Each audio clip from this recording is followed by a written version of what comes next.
Alrighty. A little late, better late than never. Thankfully, live. Alrighty. Sorry for those who I'm sure some of you tune in. Going live now. Check the chats. Make sure I get everybody involved.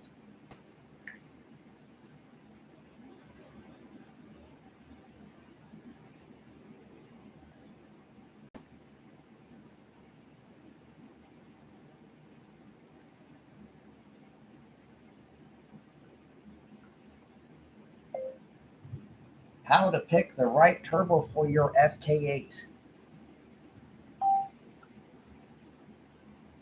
Alrighty.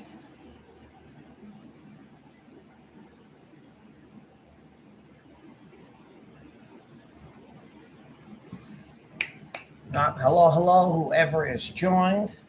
Thank you so much. All right, youtube.com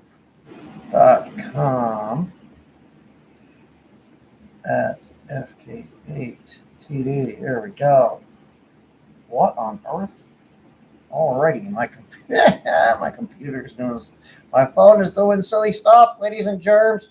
We'll get into the topic in a little bit. I don't want to start off too early because I've noticed that sometimes I start off a little bit too early, and some people miss the topic. And thank you to Chase who brought that up. Let me see, youtube.com. There we go. Now I can put that in there. Man, what a week of just craziness and figuring things out for Motec.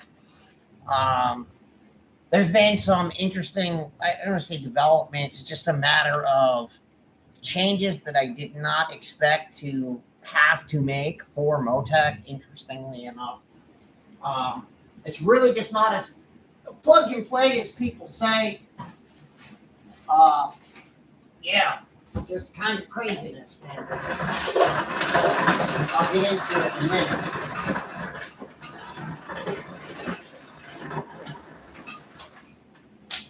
Oh, and my usual ginger ale as it is. All right. I'm not going to lie, ladies and gentlemen. Motec has given me, yes, sir, sugar-free ginger ale. Motec has given me a run for my money mentally.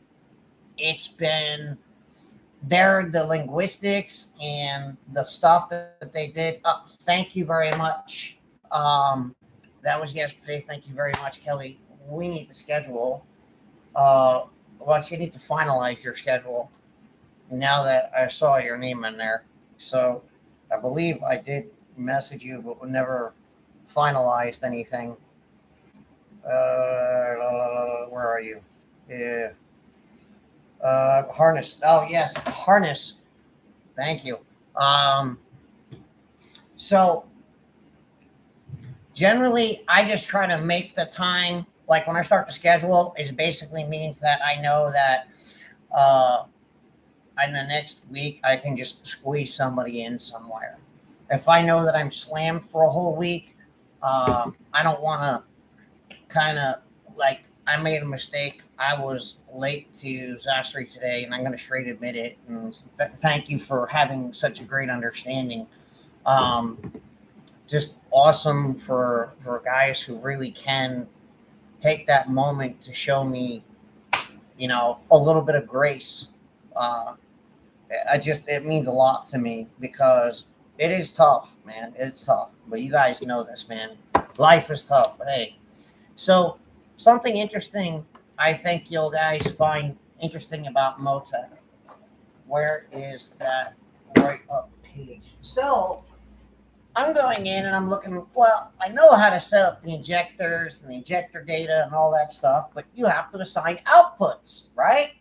So I go in to assign outputs for the secondary injectors, and you click for not in use in the drop down and it comes up blank. And I'm like, I must have something wrong. Must be a setting somewhere wrong. Turns out that Motec, the start, stop, cut relay, So if, like the starter, when you go to start the car, it does it automatically. And then when it sees a certain RPM, it cuts. Well, they use two of the injector outputs for that. And then I'm just going to, well, for our size of the injectors, probably just use the IDX 1050s. I got them from Nick, believe it or not, a while ago, probably a year and a half ago. And I just haven't used them. So I put them in my injector machine and cleaned them out. And I realized as I went through the list, I'm like, man, every low side injector output is already taken. So that means in order to run 4 more injectors, I have to find another way to change the outputs. Like, so basically, and you can only use either an ignition output or an injector output. Well, guess what? All the extra ignition outputs are taken also. 2 by fan controls, and like a couple other things like the sub relays. So you got a main relay and a secondary relay. Those are used on both ignition and fuel. So yeah, a lot of inputs got to be kind of like just rearranged. And that's fine with me. Like, the wiring's not a huge ordeal. But my thing is, every wire is black in a Motec. What happens if I accidentally, okay, pull one out I didn't want to pull out? Then what? So you see my point. I was like, oops. So anyways, to the turbos, who, so Kelly, we know you got a turbo upgrade. Bernard, I believe you got a turbo upgrade as well. Who understands, what do you guys understand about some turbo selection? What is it? I know that they rate them horsepower wise, but does anybody else have an understanding at this time as to why you would pick like an MHI stage 2 over, say, a P700, or maybe even an MHI stage 2 over an RV6 R660? And yes, I said that right, because we're going to get into exhaust flow and what turbo is the right one to pick and why you pick them. We're going to get into all that, and I'm going to actually illustrate some of that. That is usually a good response, but here's the thing. You can have response time and RPM. It's not always true, because people rate the P700 for high RPM, and I promise you that thing chokes out by 6,800.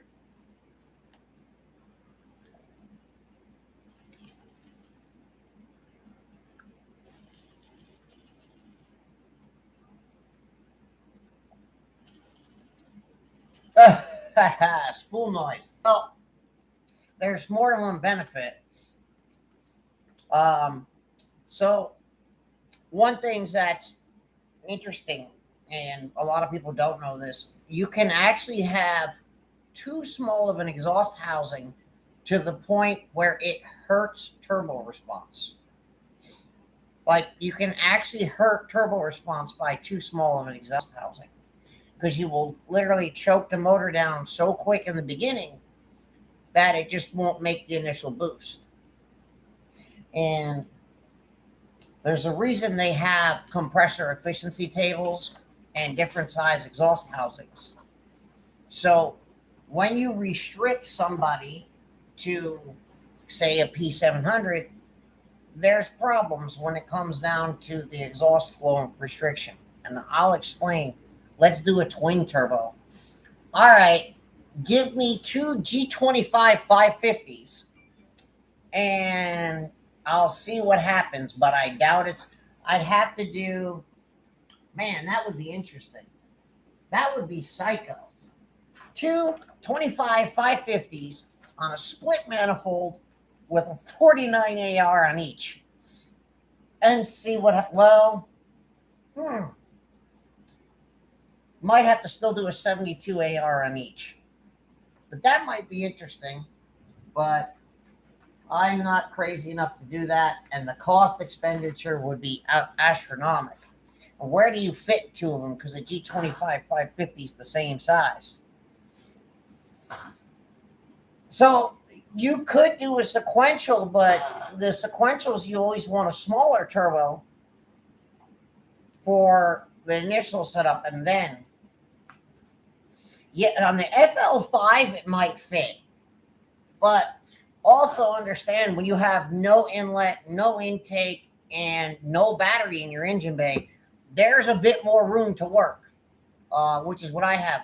You would have to literally do a split pipe of some sort and kind of position them all. It's possible. Anything's possible, but I have no rad support, no inlet, no intake, and no battery tray. So all of the above is gone. So let's kind of start getting into the nitty gritty.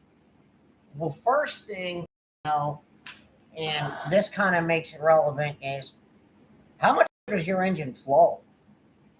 Both intake and out. And what is your power goal? So I'm going to put this on a run, and your RPM band. Those things matter. So I would never on this earth put anything realistically much smaller than a 770 on my engine, because the airflow is extremely high. Now, it would be kind of like, so if I did put like a 660 on my motor, it'd be like putting a stock G25 550 on a stock K24. It'd be so small, you choke it out pretty quick.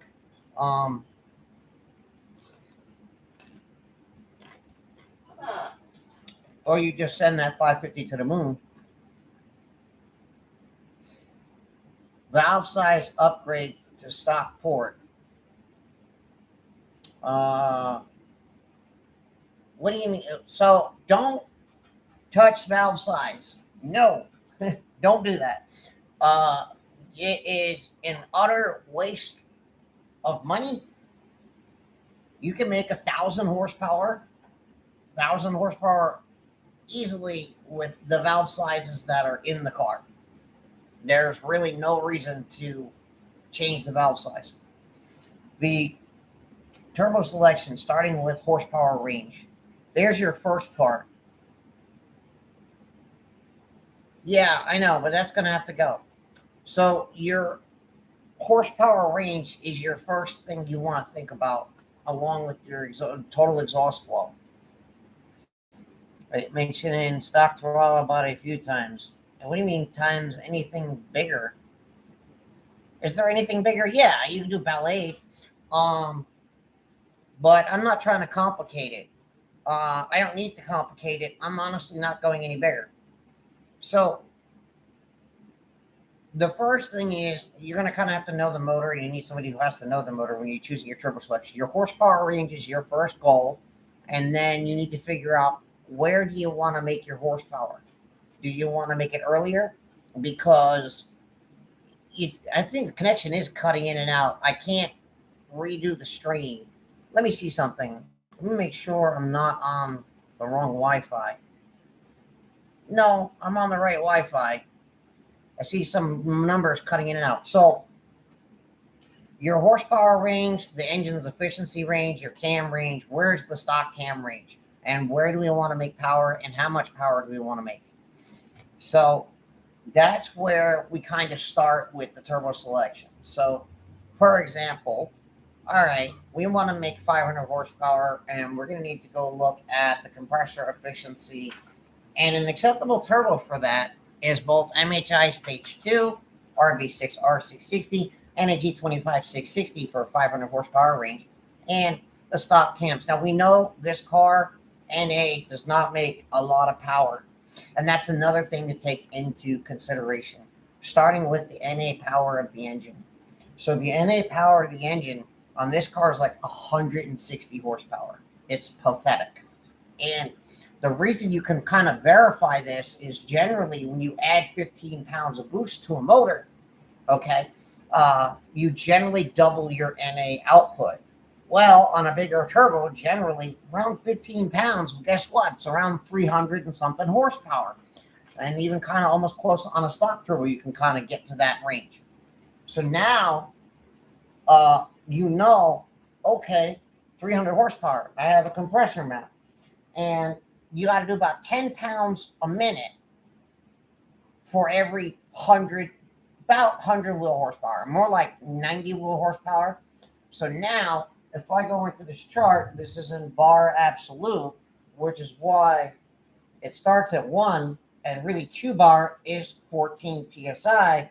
We come up, and if I take this is a 3770 or 14 pounds, well, we're in maybe a 60 something percentile efficiency range. But if I take a G25 660 compressor map, and I come over here and I go over to the 2 par, I'm into like a 78% efficiency area when we consider the horsepower and that range. And now we know that's our starting formula. So our starting formula is we need to know the NA horsepower of the car. If we don't have that, it makes it kind of difficult. So this is why, and you got to watch because, when we get into the lower boost ranges, we got to know where each turbo is happier in that compressor efficiency area and range. See, Garrett's really do like around 25 horsepower, 25 psi is kind of their sweet spot. That's where they just love to make power. 25, maybe 30 when you get into 3 bar. But beyond that, they kind of cave over. So when you do something like port the cylinder head, due to the CFM increase, we move that over. So on the same 15 psi, we're going to be making like 400 horsepower. And again, we're still in a 660, we're in an efficiency area. But if we were on, say, a 770, now since we're in 770, now we're getting into that efficiency island. That efficiency island, if I show you closer, it's a little difficult for me to do. But we're getting into that efficiency island because now we're there. But if we were only running like 15 pounds on a motor that was like this, and this is the thing where the one more thing that comes into play too, though, the turbo has to breathe. Like there's just no question about it. And the bigger the turbine wheel on the same size housing, the better it breathes most of the time. So, and to give kind of a representation of this, if we go into the G25 660 chart and we see the 92 housing flows around, we see around 24 pounds a minute once we start getting some back pressure in there, because that does play a role. Back pressure does play a role in total exhaust flow, but you see when you start getting to a certain pressure ratio. So as we see, once we get to a 2-to-1 ratio, that's it. So if you get if you have 25 pounds of boost pressure in the turbo, but you have 25 psi of 50 psi, a 2-to-1 ratio, you're going to see now we're not going to make any more power when we start adding boost. Why? Because the exhaust can't breathe anymore. It's just going to go downhill. You're going to add boost and it's not going to make any more power. And not without having really high levels. Whereas we look at the G30 770, we see an 83 housing, a smaller housing, yet the peak flow doesn't come out until it hits more back pressure ratio. Now, that isn't a perfect science because you're dealing with compressor wheel speed and all that. That does play a role. But a 92 AR and that's why I tried going to a 101 housing on my G3900 to see if it would help. And on those cams, it didn't help much. And that was because I kept getting to the high end of the boost range on the compressor map where it rolls over. It rolls over here. So that's where you start getting, you buy a turbo and you're like, oh, wow, the compressor map can do 700 wheel horsepower. Well, that's fine, but you can't get the exhaust out. And that also plays a role. So let's say we're going to try to be in the ideally on this when you're on 30 pounds of boost, ideally there's no exhaust restriction. That's ideally. So, or the exhaust restriction is not enough to push you out backwards in the compressor map. So with the P700, the big problem is with the P700 is while the compressor map may look like this, because the exhaust restriction takes it from this area and drives it backwards over here to a less efficient area. And that's why I emphasize over and over and over again, exhaust flow matters. So when you're picking your turbocharger, you need to take those things into effect. So also RPM speed and all that stuff matters too, but it's not as essential. Curious about this chat is running what turbo and dyno numbers. So what numbers will the Garrett 900 series do? Well, that's another thing I should mention, and this goes back to what the engine can eat. A G3770 will actually, more than most of the time I've seen it, a G3770 always makes more power on a stock motor than a G3900. And that comes back into the efficiency island in the turbo. Disaster year, probably 530s, 530s, maybe 540. It's hard to say without putting the car on a dyno and doing those extra 5 to 10 horsepower tweaks. But it's up there. I saw a little less ignition timing than I normally see. Maybe the fuel quality was, well, actually, you right around 540s. But if you had a better intercooler, it would probably pick up a little bit more. So, but you made 550 on methanol previously, so it's kind of hard to say without actually having it on the same dyno. So, another thing is, the more RPM you have, the more back pressure you're going to make. So, if you want to rev R710 versus G3770.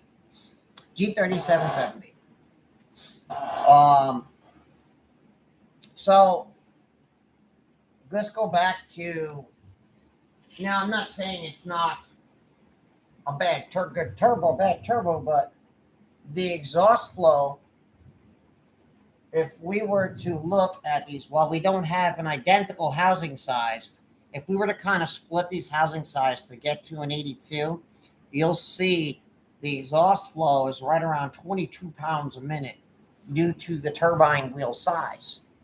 But we get to that 80 to 83, and we see it can go up higher to 24 pounds a minute.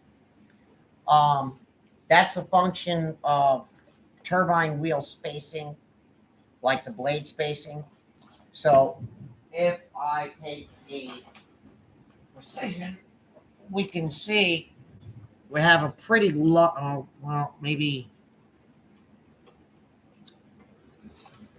pretty large wheel spacing here. So that space does allow more exhaust flow.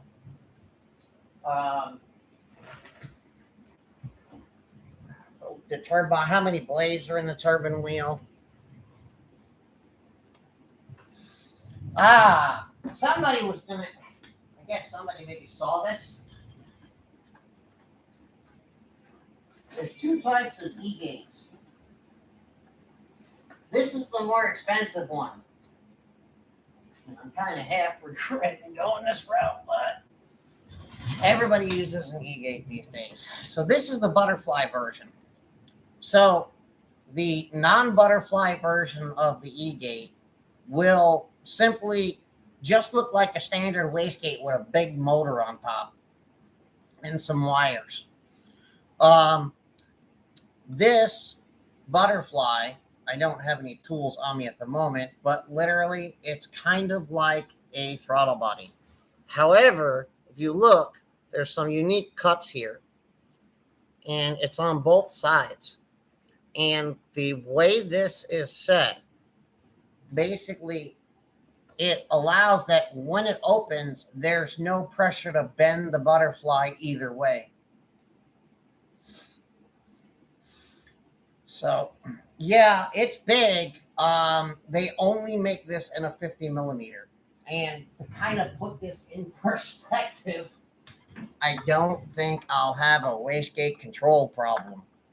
So they only make this style E-gate in that diameter because it's going to support, like, I don't know, 1,800 horsepower, maybe more. But it's also, the finite control is better. So rather than have a pop-it. Wanted to know it's safe to drive the car with no ethanol. Fine. I have a flex fuel sensor. Well, yeah, it should be fine.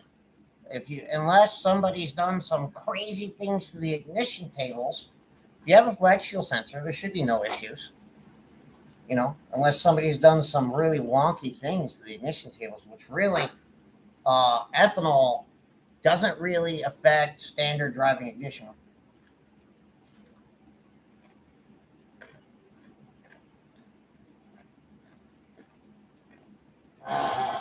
So what I consider an R710 a true drop-in 600 horsepower turbo. There's no, you have to run 36 pounds of boost to 37 pounds of boost on stock motor to make 600. You can't do that in Honda. It's just not going to happen. You have to have Motec. Thank you for that. Thank you very much. Appreciate it. The R710 with cams is the only way you're gonna make 600 on any of these cars on an accurate dyno on stock motor. That's just, well, I didn't say stock motor at that point, but stock, you know, valve train and things of that nature. It just, the head just doesn't flow enough. It's just really what it is. I believe the 660 can do 600. I think it can. Oh, yeah. Well, assume by me, then you're good to go. I'm sorry. I mix up the screen names with persons, and it's hard to keep up. I think it can be done with cams. I think a 660. Well, so here's where I see with cams. Cams, the TR2 cams, what I've noticed is about 50 to 60 wheel horsepower gain. What I think would be hit it on the nail on the head or come really close would be with the new compressor housing, okay, and that the anti-surge housing with a full 3-inch inlet and cams. I think it's possible. Now, it's going to take 32. Well, it's going to take over 30 pounds of boost to do it. And it's going to take a car that has a fuel system to do it. Oh, I wanted to touch on something else too. Fueling. So some people are saying the RV6 R660 is making less horsepower on the same fuel system on some cars. Now, I want to kind of debunk that just a little bit. And this comes back to if you've had a car that has a restrictive exhaust.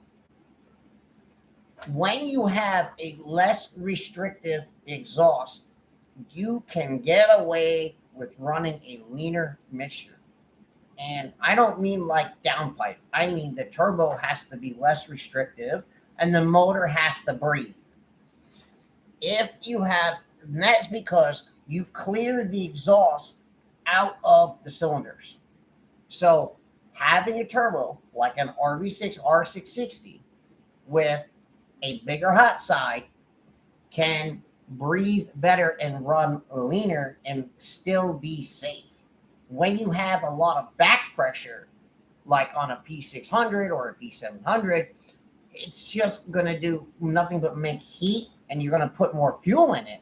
So you'll notice on the same boost level, you'll know if the exhaust is breathing more. On the same boost level, it will eat more fuel. It's just that simple. And that lets you know that you're actually moving more air. So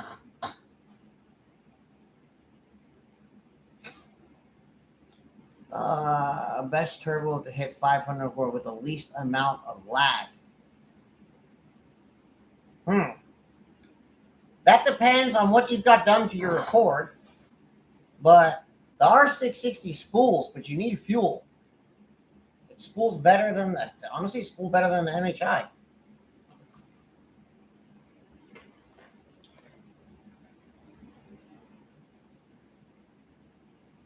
If you've got the right setup.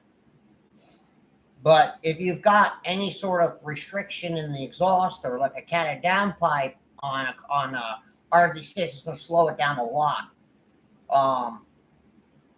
You really need the exhaust gases to get out of there quick. It makes a huge difference on an RV6 R660.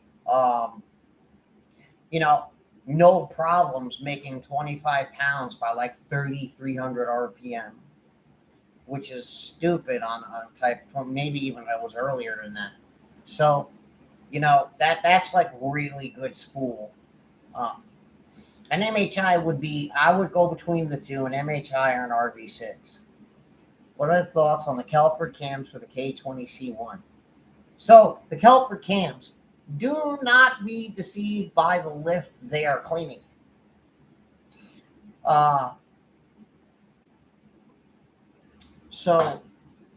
You'll be doing a port injection setup.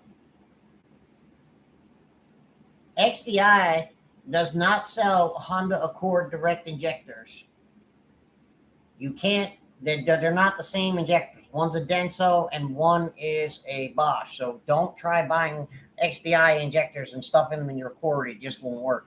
So the Kelford cams, the lift is at 0.1 millimeter is their claim. That is totally unrealistic. 0.1 millimeter is 0.00395 of an inch. Just to give you an idea, okay, your valve lash is 23 times that gap. So your cam won't even start lifting anywhere near that. If you go into them, what are you talking about? Radium fuel rail. I'm not sure what you mean by about buying injectors from XDI for a radium fuel rail. I think you mean Injector Dynamics, IDX injectors, IDX 1050.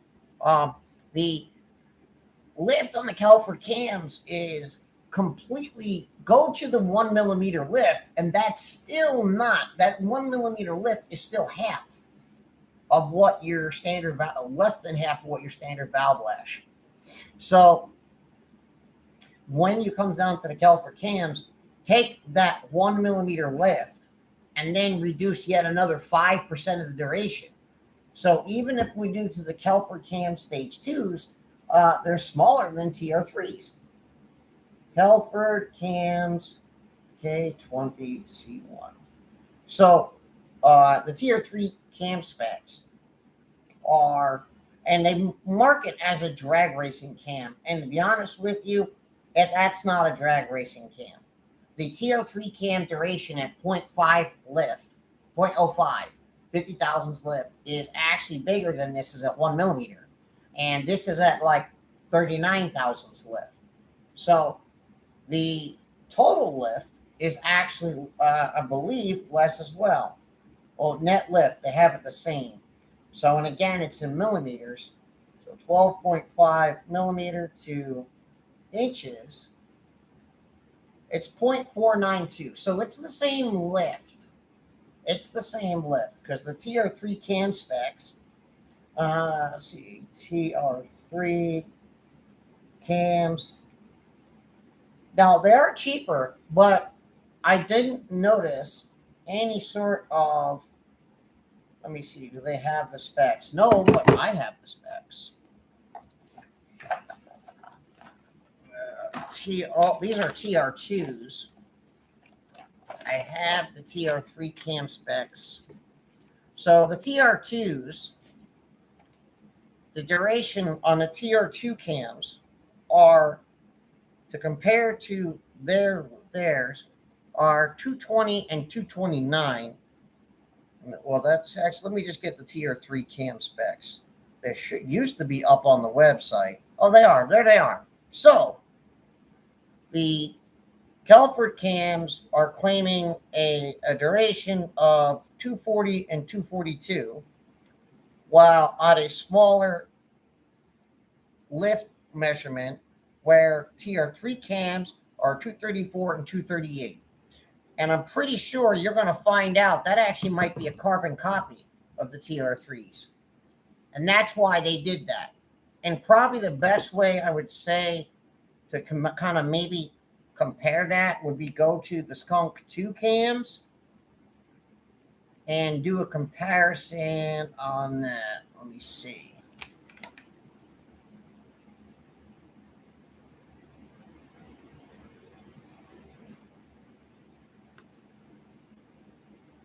So 400. So I'm curious, you have a full bolt-on Fk8 and what turbo to hit 400 horsepower? RV6, MHI stage 2, but do not go to a P700. It's just too big of a compressor wheel. Skunk 2 K20 C1 cams. You're going to find these guys just basically copy the TR3 cams and tried to copy the TR2 cams. Stage 2s. Here we go. So I bet you're going to find a fine thing because they do their lift in millimeter as well. And if we go into, where is it? Fitment and specs, docs and wait, is it overview? Where do they have it? Notes. Notes. Duration at 1 millimeter. Stage 2. They call those stage 2s? Oh, wait, there we go. Duration, 1 millimeter, 242, right? And if we go to the Kelford cams, duration at 1 millimeter, 242. So the Kelford cams are basically a TR3 copy. But I do notice the materials are different, so can't tell you how that goes. I'd have to have them side by side to see if the ramp is the same. And the last thing is, do they come with limiter pins? Because you absolutely need limiter pins. So I don't see anything in here that states they have some sort of limiter pin.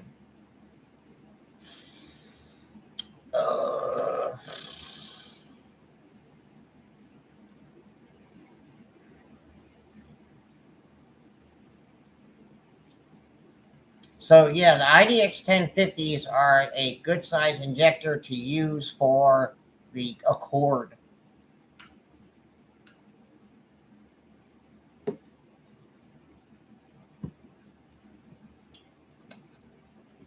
So I'm curious though. I know they have valve springs, and I'm curious how they hold up. So the harness I talk about is for TR3 cams, so you don't need a MAF. It is not just for the fact that to not need a MAF. The harness is there so that I can compensate for what the MAF can't do. And essentially, the TR3 cams are so big that when you hit certain boost levels, the trims just go nuts no matter what you do to the MAF scaling. You can't adjust the VE. So deleting the MAF and using the input on the ethanol input, rather for ethanol, but using that input for basically that input is used to compensate fuel by boost, essentially. I mean, that's pretty much it. It does still have its drawbacks in some areas. So, because there's limitations to everything. So, unless they do an advanced ethanol input table, which they did on the SI, if they do that on the Type R, it will help drastically. Because I can change it not only by boost, but by RPM.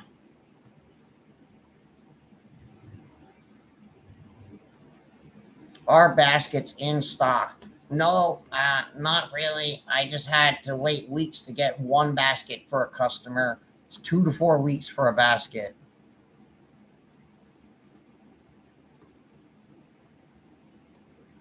I do tune Mapless without a harness, but that's not on TR3 cams.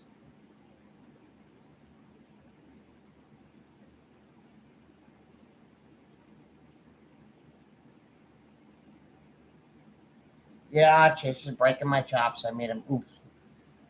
Better head gasket OEM for stock, block, and head. Well, if you're blowing a head gasket on a stock motor, let me just say this in advance, there's something else going on. Because you're either putting way too much torque in it or way too much ignition timing. It's the only way I've seen them, or running it way too lean in certain areas. The stock head gasket is fine for like 600 and change.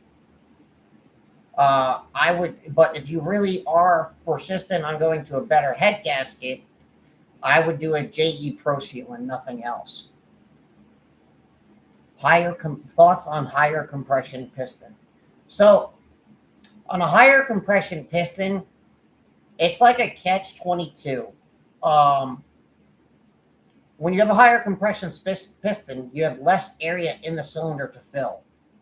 So while you do spool a little bit earlier and make some more power and lower boost, when you start getting into the bigger boost numbers, and like, 35 pounds of boost, 30 pounds of boost, it becomes a limiting factor because you've got nowhere to put the air. You've just got a smaller chamber.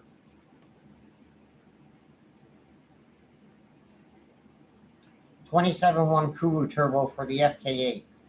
So that's a mild upgrade over stock to 27.1 Kuru turbo. It responds really well, but I wouldn't try to squeeze 500 horsepower out of it. Can the SI and the T20T run Mapless if tuned by you? No, none of them can. I don't have access to the codes. And the Accord, and especially the SI, they run in their closed loop functions run very differently.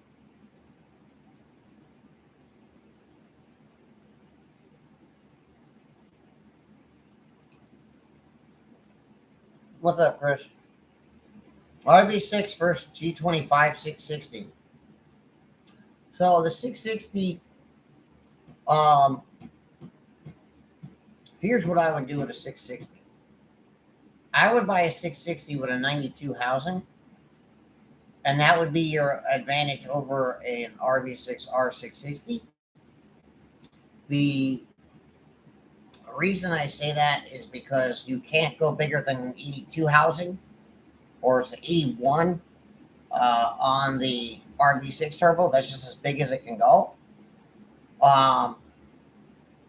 However, the RV, there's not a huge difference between the two.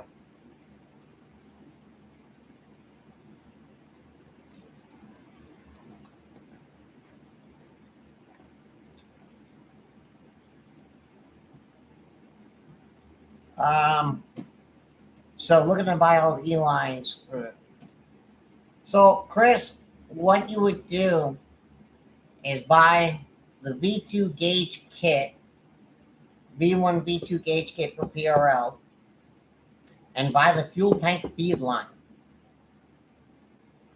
The only other thing would be an additional possible upgrade would be is if, like, if you're looking to buy the full from tank to front, the only other possible upgrade at that point would be to get the fitting for the XDI pumps, which got sent to the wrong address, which I don't know why, but they did.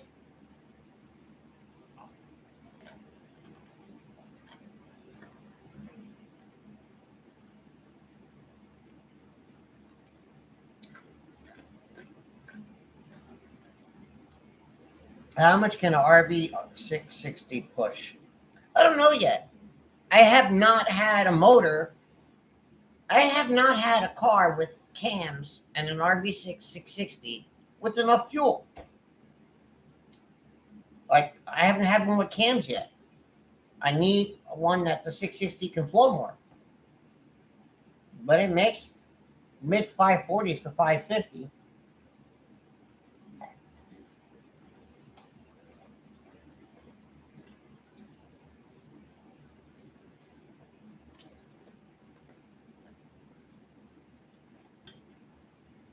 Have I heard anything about a bigger high pressure fuel pump for the Fk8? I've been in discussion with a company, and I got a cylinder head I'm gonna loan, and XDI does have a bigger one. What cams do I want you to get? TR2s. TR2 cams.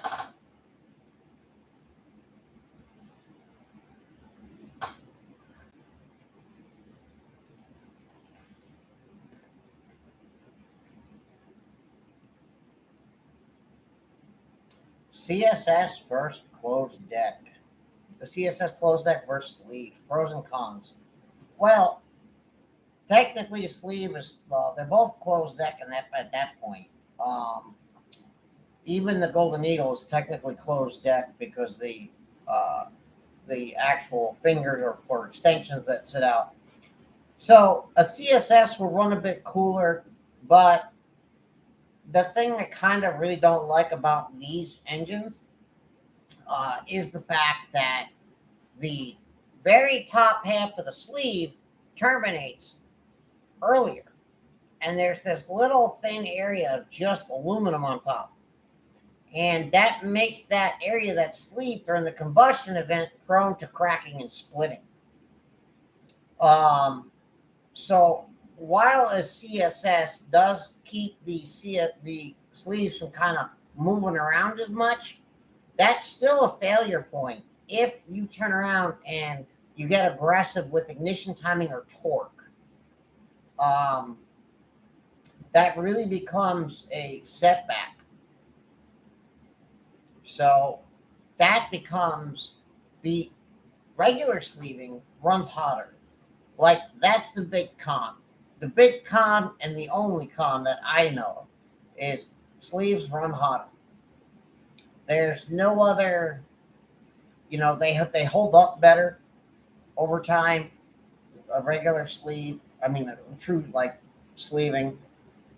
And as long as you have enough cooling system, which a coil radiator is more than enough. So the tier 2 cams are not like the best for power, overall power, but the tier 2 cams are the best for the compromise, a mix between power and tunability. Running Honda, that's the thing. So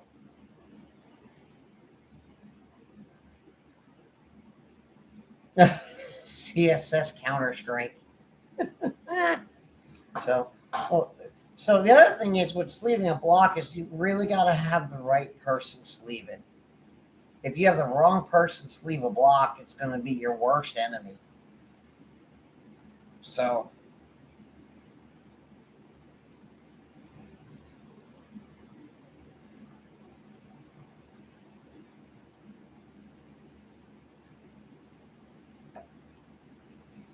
Are sleeves good to daily or going on a 600-mile road trip?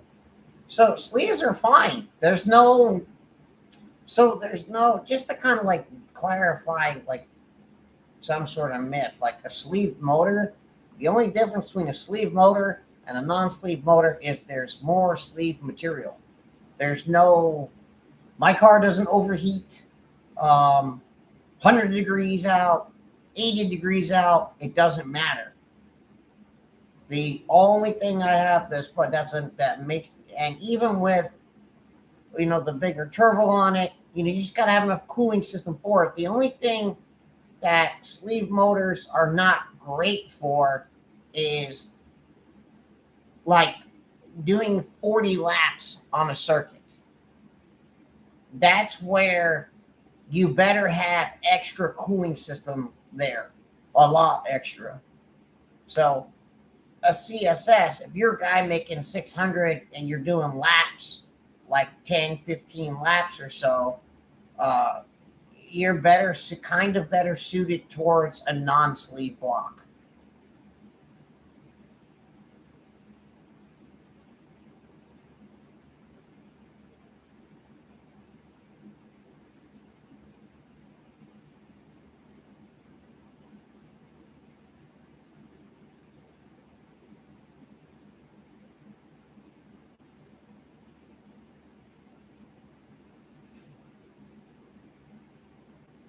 How do you know they sleeved it wrong?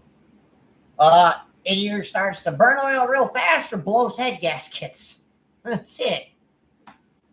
That's the only way you're gonna find out unless you check the machining on it and use a machinist straight edge.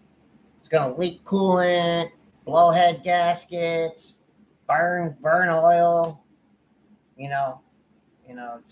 Rally Racing did a fantastic job on mine. Yeah. Can you push R660 to 36 psi on 2021? You cannot do. I don't care what people are doing. You cannot control Honda to a set 36 psi and hold it. It can't be done. The ECU has a damn conniption. No matter what way you slice, dice it, try to tune it, it will not stay there. Rarely does it even like more than 32 psi. So you cannot, thinking you're going to push 36 pounds of boost on the stock ECU, you're going to have some serious headaches down the road. It's going to create just a ton of issues.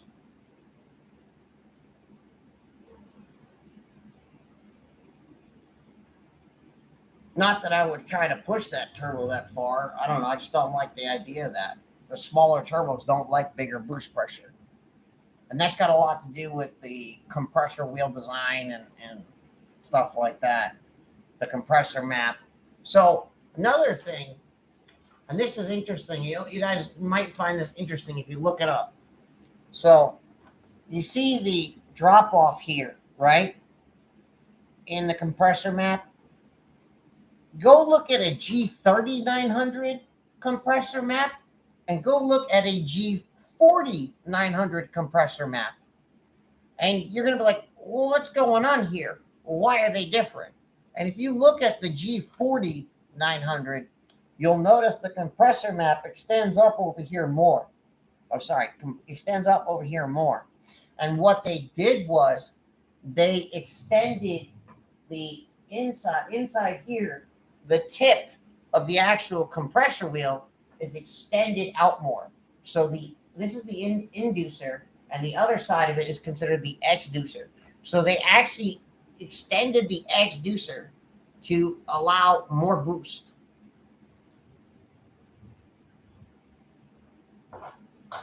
"36 psi on Honda fuel system." What? On 93 octane and methanol or something? People love to make claims. Let's see it in the data log.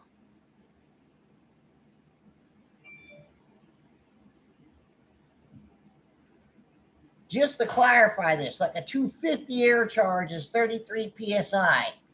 You go past the 250 air charge, usually the ECU doesn't do squat. You go 260, 270, and the boost pressure doesn't move. So these people claiming 36 psi, I don't know, man. What, spinning and knocking the tires off was an accident? I don't know.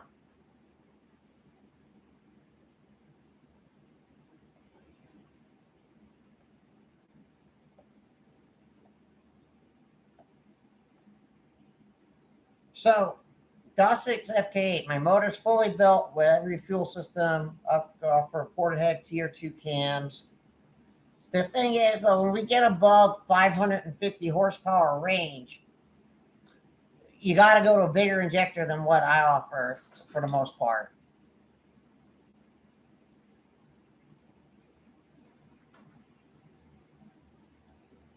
The thing is, like, my injectors are good for right around 550, and 2000 cc injectors are where you got to go to get to, well, they're problem solved. You put an RV6 R660 on that, that's a heck of an opportunity on the ported. Loki, what are you doing? Oh, you're bugging out because I grabbed your ball on it for squeezing it. There you go, buddy. There. And that just sounded so horribly wrong to say.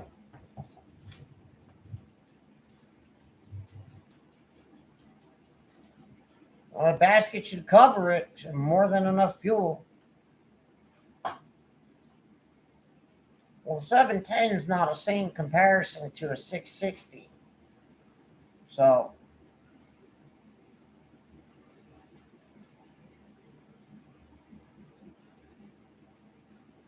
we will see, buddy.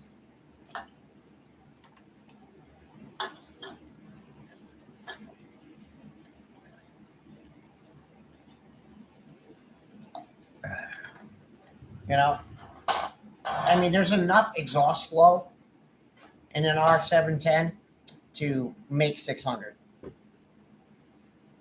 The pure 550 versus MHI versus P600 and Rampage drop-ins. I don't know if Rampage, if they still sold that RS550 or if they just stopped. I hate the pure 550. They don't hold up. They just let go. And the P600 no longer exists. It's a P700 now, and the P700 makes less power than the P600 because the compressor maps the wrong efficiency area. And so the MHI Stage 2 is pretty much what's left, taking out the RV6. I'm running stock coil packs. So if you're thinking about upgrading coil packs, I'm running stock coil packs. However, I may have a coil pack upgrade soon. So we will see. And they're not going to be $700 like ignition projects.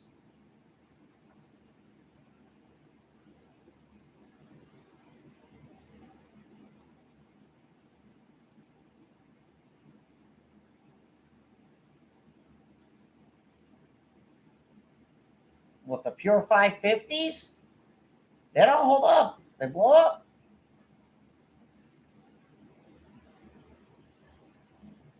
It's like the P600. They blow up too.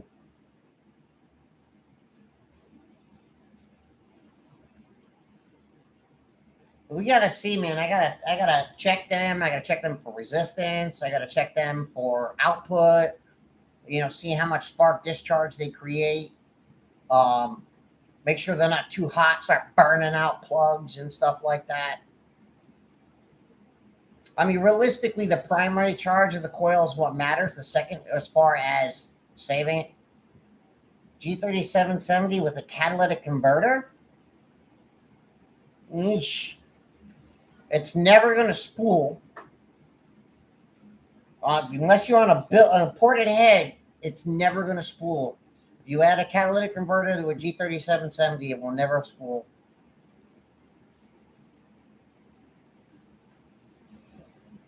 I run the ruthenium plugs. Hell, I didn't even change them after the last dyno. They still have the same plugs I had in before. I'm laughing about that because I've been beating on the car since I switched from even.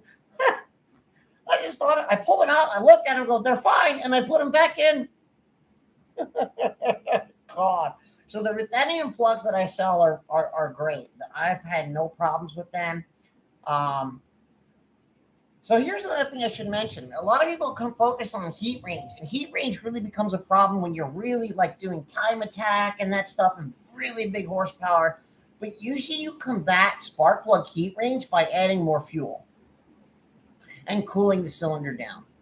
So heat range isn't a huge ordeal, but the ruthenium plugs that I sell are generally what I say recommend. Now, if you want to gas them yourself, feel free to buy the part number on your own, but I use an All-Star plug gapping tool. It's $160. So most people just buy the plugs from me because I use the tool because the electrode is square, and if you gap it by hand, the electrode goes whack, and then you no longer take advantage of the ground electrode.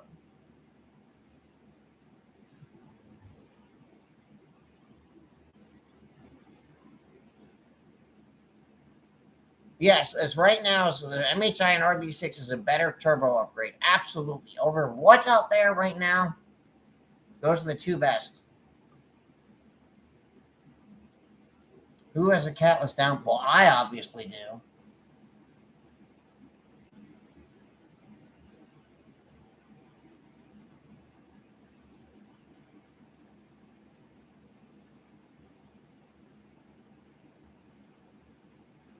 So I've run the rutheniums literally same day back to back versus stock, not 2 different days. I literally had them had stock ones in the car, and then I put the rutheniums in, and then I took the rutheniums out, and then put the stock ones back in, and then took the stock ones back out and put the rutheniums back in because they just made more power. Not huge. So I saw 6 to 7 horsepower, 93 octane, full bolt on. The car was a Motec exhaust. It had my ported manifold on it, stock turbo. This was way back before I even ported them as much as I do. And the same exact tune, same gas, everything. So I knew, and I did 3 to 4 runs in a row on each plug, and there was just no good. This made more power. It's not huge. It's like 5 horsepower, but it works on a boosted application. The other thing with the ruthenium plugs is they don't need as high of a coil discharge to ignite fuel under high boost pressure because they've got a better conductivity and they withstand heat better, so they don't degrade.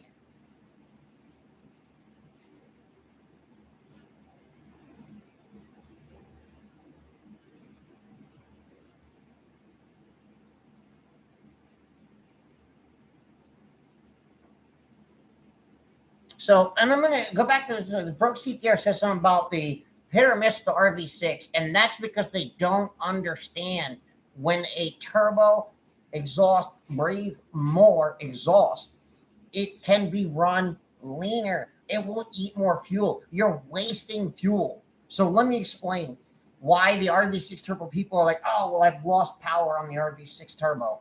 Well, if you have a turbo, you put the turbo on and you lose power, it's most likely because you used more fuel. You had to dump more fuel to cool the cylinder before.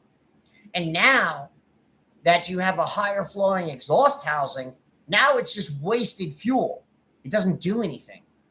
So rather than just wasting the fuel, you pull some fuel out of it and make use, because you have a cleaner cylinder anyway. So you're going to use more fuel on a cleaner cylinder. And you'll see this in where if you are able to do a back-to-back same day on the same exact tune, without the tune changing, without reflashing or anything like that, you'll see trim changes. You'll see fuel trim changes, especially at the top end. You'll see less of a negative fuel trim. You'll see a more positive like fuel trim up top. So this is why you're going to see a turbo with a larger exhaust housing. It's going to be more fuel thirsty, but at the same token, you don't have to run as much fuel. and you'll see way more ignition timing. So I've never seen 22 degrees of timing on a P600 ever. You could put 60% ethanol in it. It's not going to take it because there's too much heat left in the engine. Whereas I see 21 to 22 degrees of ignition timing on the actual RV6 turbos. I see it. And that's something you just don't see often. I don't even see 22 degrees on a G25 660. Maybe on a 92 housing it might, but it's hard to say.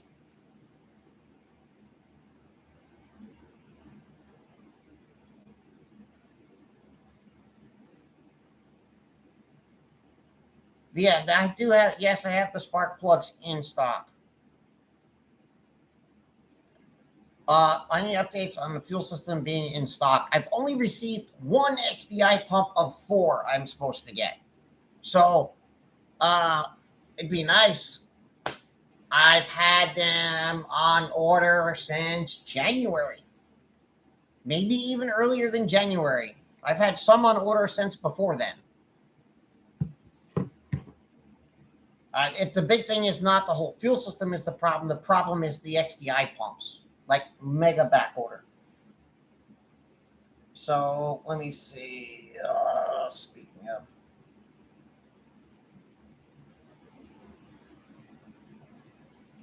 my account.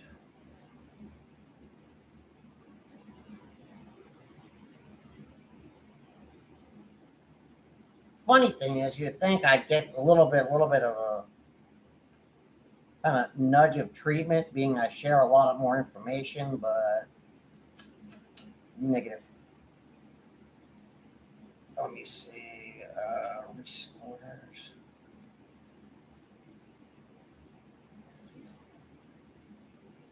Yeah, February 2nd, or yeah, February 2nd, 2 of them.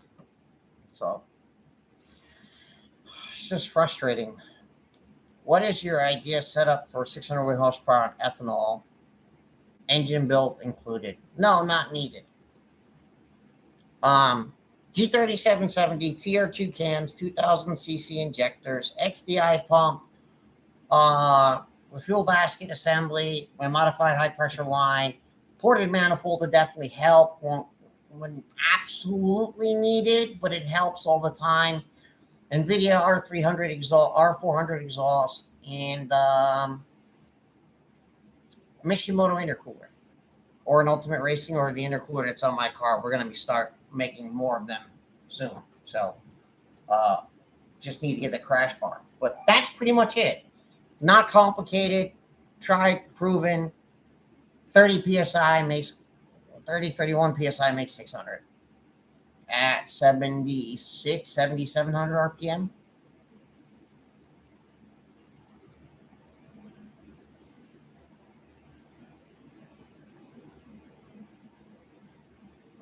Log reading. Oh, hold on.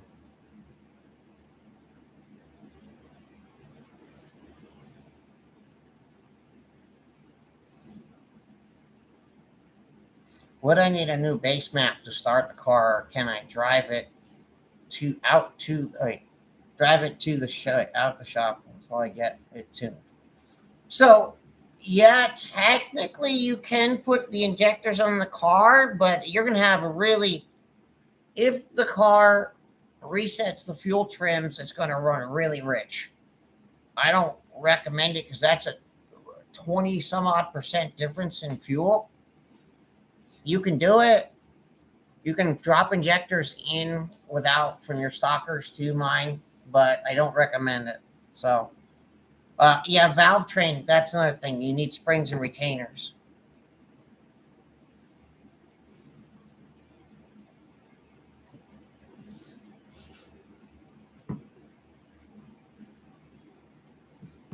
I mean, it'll run, but it's going to run rich, really rich.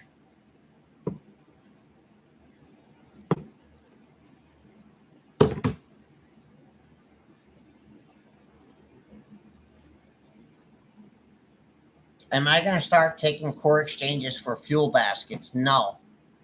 I just can't do it. You want to send your old basket in for that and we stuff something in there? I just can't. I can't do that. They're just so hard to come by, and every time in the past, even with the high pressure lines, every time I do a core exchange, I'm lucky if I see a returned line 1 in 5. And then I'm stuck.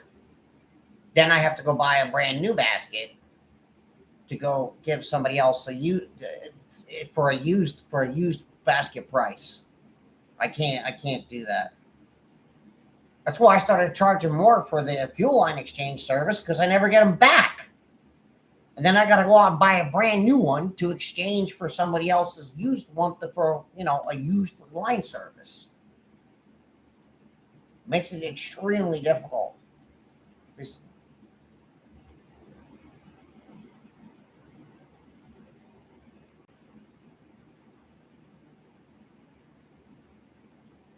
If you say your AFR is doing something funky after the charge pipe blew off and reattached, take the car, put the key on, clear the codes, and go drive it again. Your long-term trims are probably hammered from the charge pipe blowing off. So go turn the key on, go hook up your Honda, go under our line, hit clear codes, and then shut the key off and restart the car and go drive it and see what happens. When your charge pipe blows off, the mass airflow sensor goes nuts. You're just dumping air past it. It's going maxing the voltage out.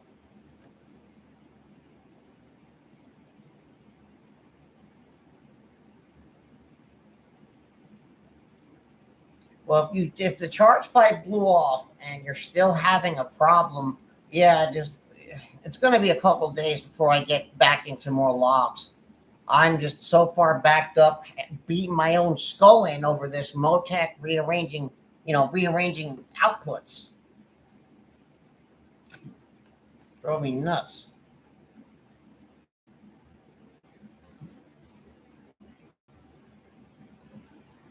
If you're getting a 13.5 rolling to a stoplight, it is not something I would worry about. If that's all you're seeing.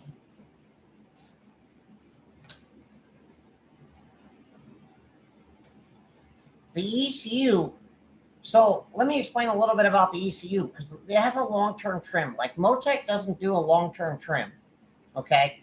Factory ECUs do a long-term trim. And what the long-term trim does is it offsets that whole area, the whole area of fuel, right? And a short-term trim, the ECU is going to go swing minus this or add this or minus this or add this. And it's going to do that, okay, so that it can find out, well, where does the fuel belong? Where's the best spot for this? So you can send it over if you really want. If you really still feel like it.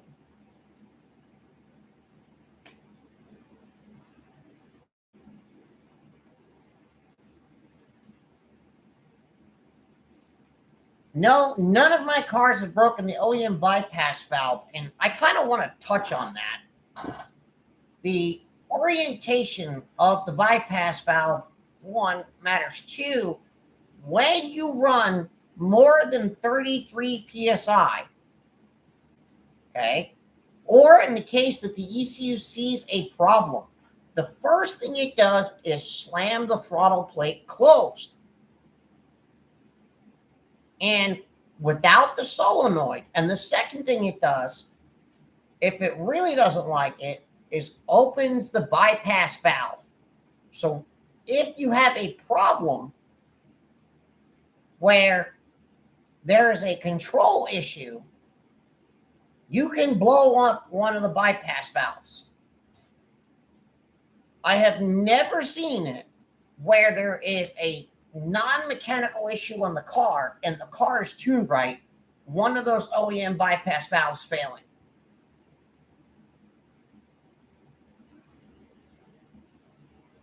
So it just doesn't happen. And running Honda, I've stated this over and over and over again. Running more than around 32 psi, the ECU doesn't like it. The reason being is there's a maximum, well, two things. One, there's a maximum amperage draw on the wastegate actuator output. When it exceeds that, you will see in the command, it'll do this. Wastegate command, open, and the throttle plate, command shut.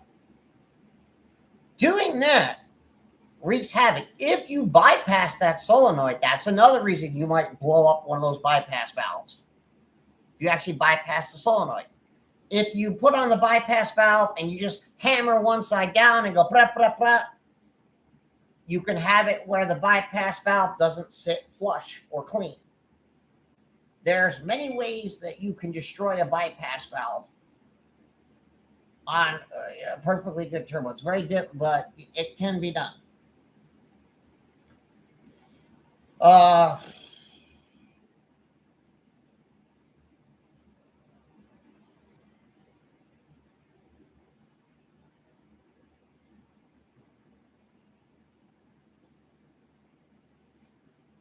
Dance between 15.5 and 14 on the freeway if I'm light on the throttle.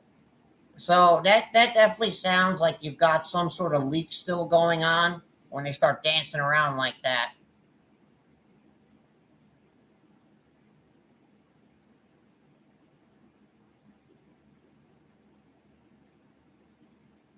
I'd love to see those logs of the ECU acting fine.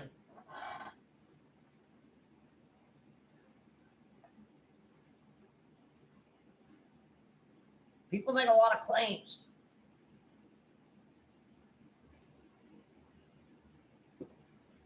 There's torque limits the ECU will not go past. The fuel does not matter. The fuel does not matter when it comes down to controlling boost.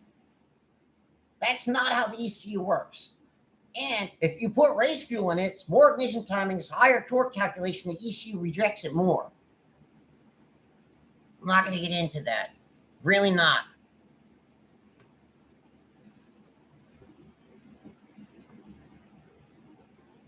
Highest boost numbers don't mean anything more than more of a restriction.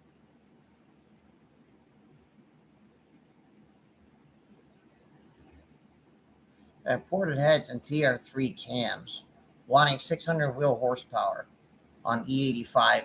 Crazy? No. So if you're on Motec and you have stock like sleeper, I have port injection, ported head, and TR3 cams. 600 wheel horsepower is easy at that point. You might even be able to do that on a 660.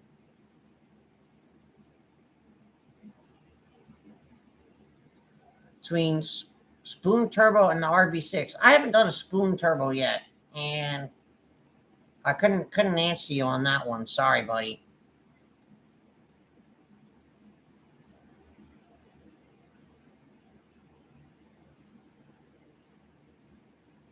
On 10th gen Accord upgrades. Sorry, buddy. I don't have anything new at this time. I can make the basket for the back for a non-return, but it requires more fittings, and every time the first thing that I get ramped about from the Accord community is, why would something on the Accord cost more than the Fk8? So I didn't make it.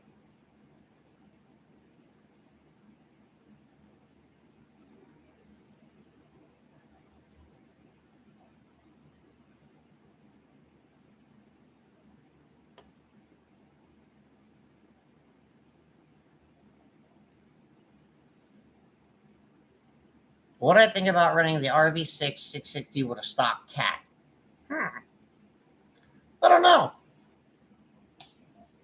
I may think something with a smaller compressor wheel would be better suited because, again, it goes back to the exhaust flow and the compressor efficiency range. So an MHI Stage 2 might actually be better in that scenario.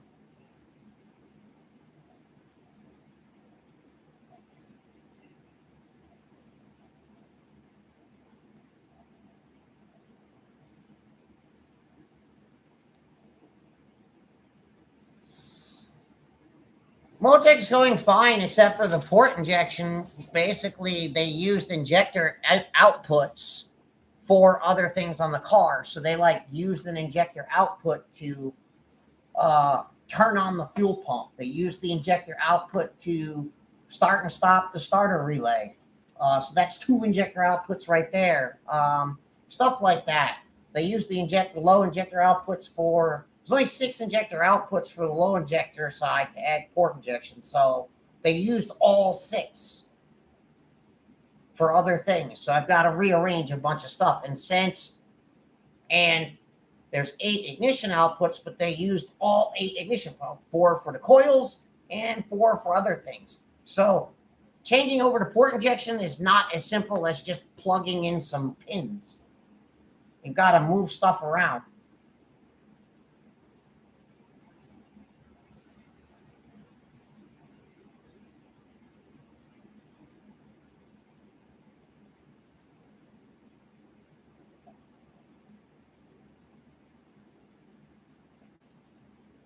Yes, the RV6660 is, as far as making bigger horsepower, better turbo, but on something with a restrictive exhaust. I went over this earlier.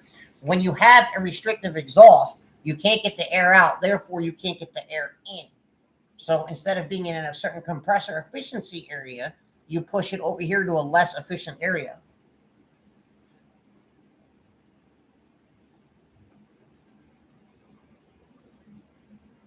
So, I mean, it's fine. I can tune the Motec. That's not an issue. It's just not a one-day affair, and it's not... Tuning Motec is not go to the dyno and tune it in 2 hours. That is not how Motec functions. There is so much going on. If you want drivability and Motec and you have an exotic setup, it's a lot of work. So, and the thing is, again, assigning the inputs for like that and stuff, I figured out how to do all that. And,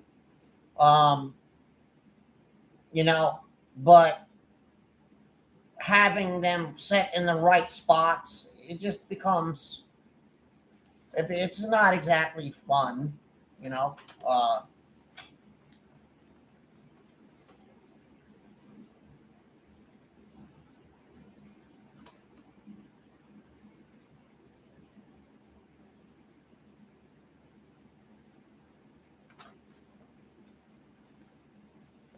So you want to buy the best turbo for the money. Well, that's okay. So here's a better question. What is your horsepower goal? And that's going to answer your question first.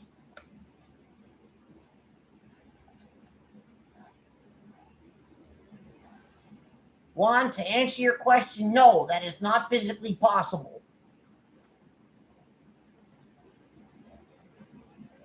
What do I think about a Turbo Smart blow-off valve? That's what I run, but if you're asking me a Turbo Smart blow-off valve on a stock turbo, you're talking about the one they add on, I have no experience with it.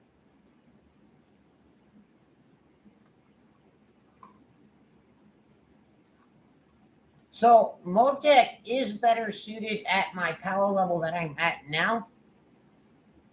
Like in the mid upper 700s, realistically, yes. And the reason I say this is because in order to get into mid 7s, you're going to be running in the mid 30s of boost, or close to it. And the computer just does what you tell it to do. You want it to do 40 pounds, it's going to slam that actuator shut until it sees 40 pounds. Whereas Honda, it gets real sensitive and finicky, especially if you're doing things the right way, you know, and not screwing some other things up. Oh, block off plate to run the blow-off valve, bypass valve, in order to run a blow-off valve correctly. I would advise that if you're going to go that route, and the Honda ECU absolutely does tolerate a blow-off valve just fine. Like I've gone over this in my blow-off valve video. It tolerates just fine. So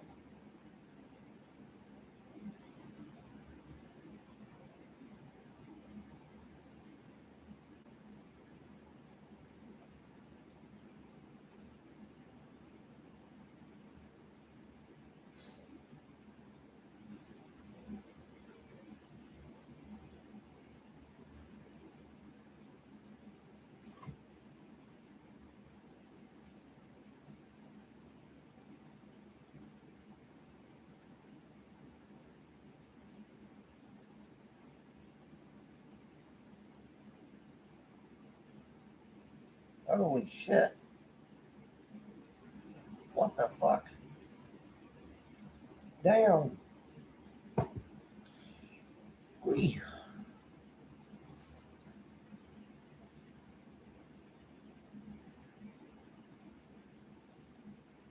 So why precision over Garrett? I don't know yet. I might put this on and take it all back off. I have no idea. Everyone says this makes more power and has a better turbo than a Garrett. We'll see. The other thing is, I will say this. In order to get this kind of middle of the road on a Garrett, it's like impossible. I can't get the wheel sizes. The other thing is, I'll be honest with you, man, the construction and finish of the Precisions are nicer. You know, it's just, it seems, it just seems to be, I'll say the compressor housing inlet tolerance is much tighter than a Garrett. The disadvantage is there's no water cooling. So in the case of anyone that wants to make horsepower, they go Precision, essentially. So, and I'm not a fan of the P600. Many times there's too much back pressure. They don't hold up and they just break. So the only thing is though, like you would see, honestly, you would probably see Precision turbos on the Fk8 if the Fk8 didn't have the factory electronic gate. All the faster cars, or seem to have been, or big horsepower cars, have been on the Precisions. So I want to say something, and this is no like shot at Ivan or anything like that. They said that some people have been saying was running a stock cylinder head with stock cams. Now, the stock cams, I can believe. I could definitely believe that. But to believe that you're going to run 9s on a stock port cylinder head, I just can't believe that one, regardless if he was running this turbo. That would basically say that I would have to make 900 horsepower on 30 PSI on this thing. And I'm going to find out. I would have to make about 900 horsepower. 900 horsepower, because porting my cylinder head I make on 30 PSI, I make 625 with a full exhaust. So that is 100 wheel horsepower over stock. And maybe even a little bit more. I don't know. But either way, I'll find out 25 PSI. Sorry. 30 PSI makes 700. I make 200. Let me clarify this. Sorry. 30 horsepower on a stock motor 30 PSI makes around 520 on a good turbo. So 530. Let's just say 530. And then 30 PSI makes 700 on mine. That is impressive. But how much boost would you have to run to make 750? Because that's the mile per hour he's going. It's in the 700 wheel horsepower range, maybe more. You would have to run an astronomical amount of boost to go that high. You would have to be like 40 some odd pounds of boost to make 700 on a stock cylinder head. How do I plan on fabricating and running the external? Reggie built. I actually live on his property. I'm running an NVIDIA R400 exhaust.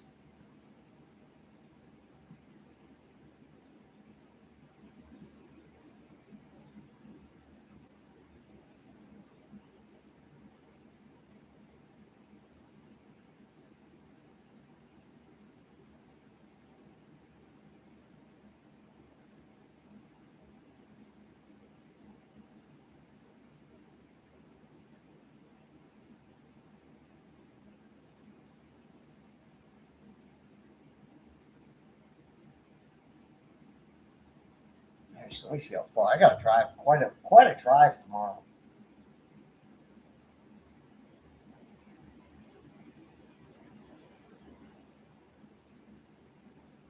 No, actually not that bad. 40 minutes. I'm staying corrected.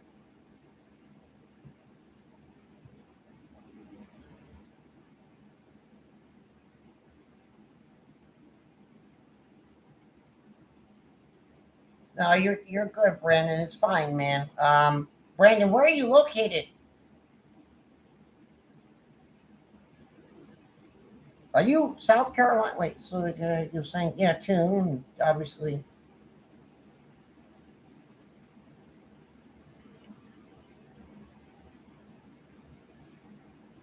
The scheduling is. So you want to schedule a remote then?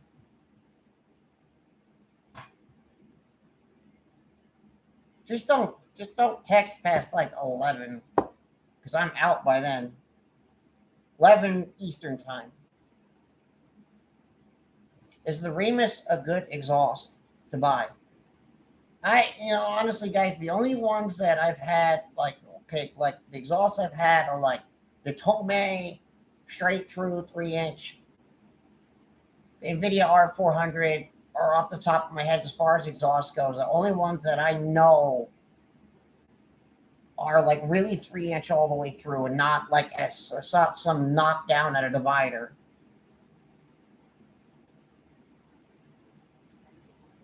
So, Brandon, right? Well, I can always just do it at the other local shop. A guy I work with for the dyno, his dyno's actually broke, but that'll either be fixed by then or I have another shop I can use. It's the same price range for the dyno time. I don't make anything for dyno time. I just do it for my customers. Skunk tube exhaust. I don't know. I'd have to look at it. I think the Skunk 2, I'm not 100%, but anything that's not a true 3-inch exhaust is going to create problems. But for the money, I've had my NVIDIA exhaust on there for 25,000 miles. And I've not had any. The only issue I had was one gasket wore out. And it's like $4 for a gasket.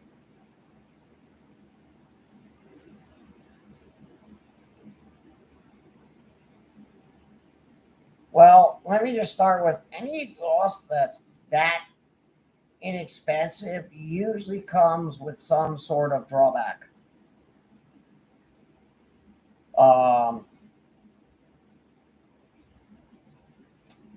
Does that include the front pipe?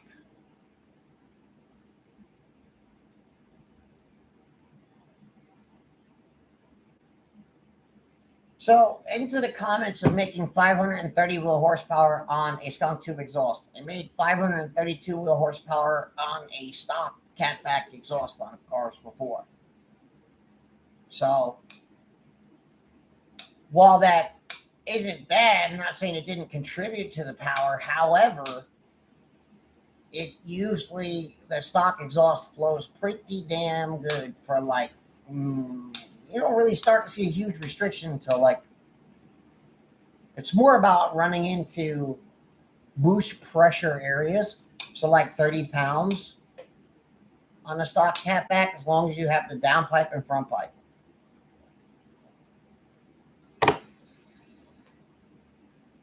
I mean, I'm not saying it's a bad exhaust. I just don't have as much experience with it, truthfully.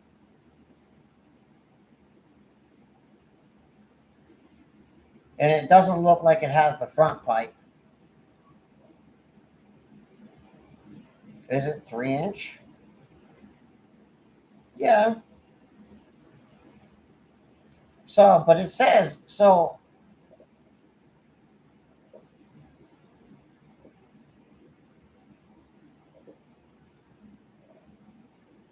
let me see, 2 inches. I thought 80 was. Yeah, that's kind of funny though that they use 76 millimeter. It's not really 3-inch. So I don't know what piping they're using, but 76 millimeter is not 3-inch. 80 is. So unless they're saying it's a 76 millimeter ID, which I don't think they are.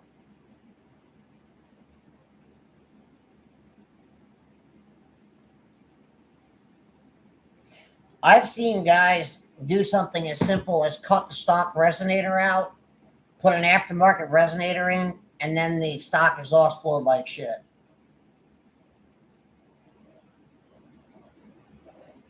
Well, the NVIDIA R400, I'm going to be honest with you guys, on the RV6 R660 does not drone a lot at all.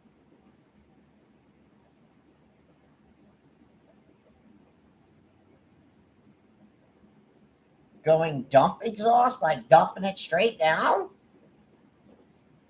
I don't recommend doing it unless you like your feet getting rattled off.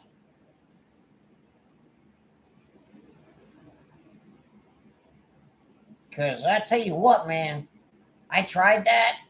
I took the front pipe out of the car, and I was like, damn, the change in the center console was rattling everything.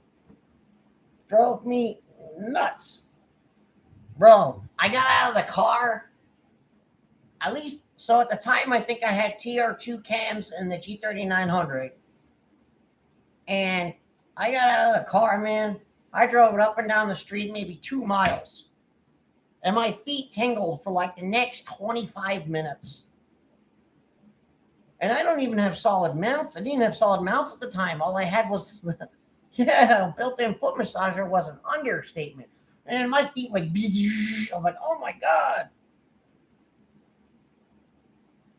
So the only time an exhaust dump really kind of benefits is it helps with spool some.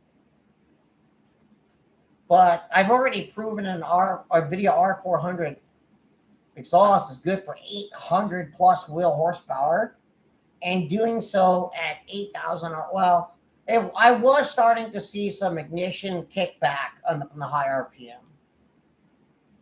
So I would say if you're doing 700 to 750 wheel horsepower, leave your full exhaust on.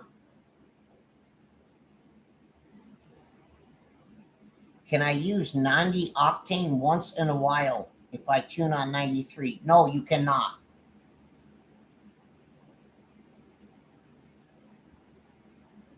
If you run on 93 octane, you can never run less octane. You can always run more, but you cannot go driving around beating on the car on lower octane. It will blow up.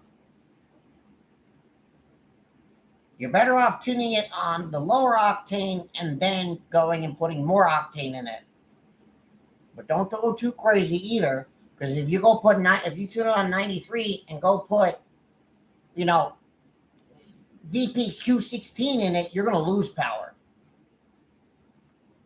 I went over, can you over octane a car before? Yeah, it's getting late though. I got to get up early and I got to re-dyno the car, because the only way I'm going to ever have a fair comparison is to do this turbo versus the G3900 on the same car with the full exhaust. I just might do hood exit on this. Would I pick the NVIDIA R400 over AWE touring everyone picks? Yes. If you're after power, 100%. Your price, money, cost-wise, let me just put it the simplest thing. Anytime the muffler is chambered, meaning it's not straight on through, it's going to be a restriction of some type. So keep that in mind. And just because a muffler is chambered doesn't mean it doesn't drone bad. If I were to do a custom exhaust setup, what would I do? I really want to have a hood exit, but it seems hard, or even a side bumper exit. So the hood exit is difficult because the run of pipe is short. The only way to really do a hood exit is to I don't have an upper radiator support. I ditched mine and I have hood pins. And you got to make the pipe long enough so that the sensor reads correctly. The problem with a short distance pipe and the hood exit is if the distance is too short, you'll get an inaccurate reading. Or if you make too much of an exaggerated bend in such a short pipe, again, you will get an inaccurate reading because the exhaust will tumble. Whereas if you have a longer pipe, you have the length of pipe also acts like, a scavenging effect to help pull exhaust gases out. So when you have a dump or a hood exit, the length of pipe can contribute. You don't want an over-exaggerated bend, because an over-exaggerated bend to make a hood exit will actually make less power than a full exhaust.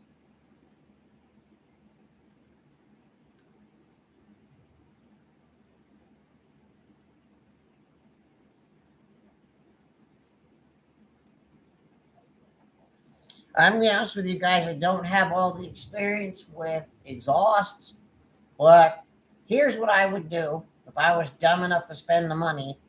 I'd either have somebody make a true custom 3.5-inch full exhaust, or probably what you could probably buy will be the best flow for the money is the titanium version of the NVIDIA R400.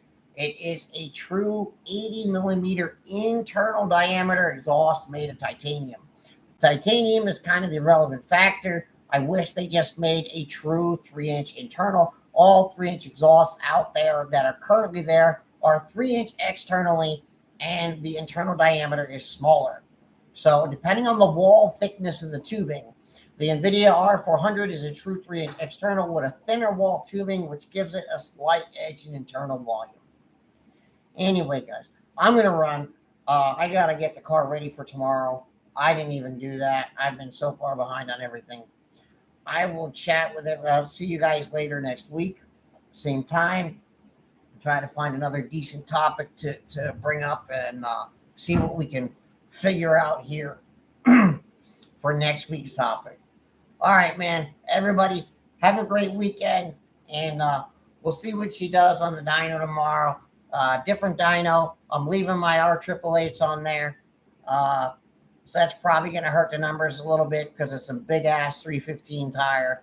But we'll see. And I'm only really after testing on 25 pounds of boost, what it'll do, and on maybe 30 pounds of boost to see what it'll do. I'm not after some sort of record tomorrow. Just seeing what she'll do with a full exhaust on the car and the smaller turbo and the smaller exhaust housing, all of the above. Yeah, it's a jet. It's another jet, but this one's a newer jet, a 224. And everybody says it's a heartbreaker, but we'll see. We'll see. Yeah, I've been on stock suspension. I have the RV6 upgrades for control arms, but there's no time, man. Just no time to get anything done. All right, everybody. Oh, yeah, and by the way, 315, 3517 works lock to lock if you do it right. No, I don't do live videos for dynos. So, all right, man. Everybody, take it easy. I'll see y'all next week.